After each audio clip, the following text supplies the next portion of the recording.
I want to talk to you about being a rebel. You might not think of yourself as a rebel, but you might be more of one than you think. Uh, to be a great parent today, you need to be courageous enough to visit your past. Uh, how did your parents raise you during your teenage years?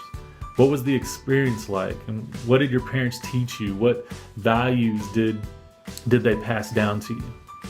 It's so important to think back to that time, and even if it's painful for you, because the pain can have a purpose. It can show you where you need to rebel. Your parents weren't perfect, just like you aren't.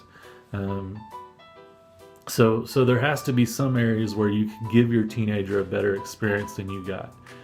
That's something you would, that is something that you would rebel against from your past. A great exercise for you to do is, after you watch this video, go grab a piece of paper and make a list of different ways you want to rebel from the way you were raised. In this case, rebellion is a very good thing. It can be one of the greatest gifts your teenager ever receives. The second part of this exercise is to do the repeat. I'm not at all trying to beat up on your parents. Your parents hopefully did a lot of things right. Just think through the different areas where your parents did a great job raising you as a teenager. These are the things you want to make safe, or you want to make sure to repeat with your teenager. It's so powerful when you and I repeat the great truths and experiences we received from our parents. It's what builds a heritage.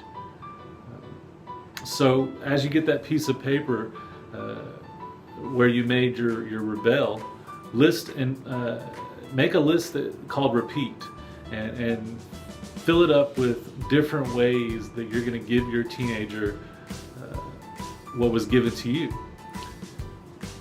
the things your parents did right.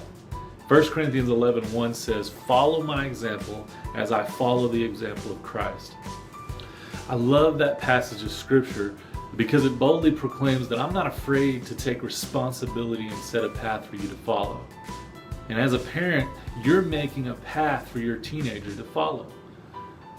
And one of the best ways to ensure that the path that you're carving out leads to Christ is to look back at the path your parents marked out for you.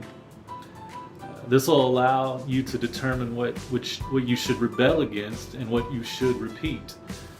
I'm so proud of you today for taking time to consider how important it is to lead your teenager on a path towards Christ and setting them up to do the same thing one day for their children.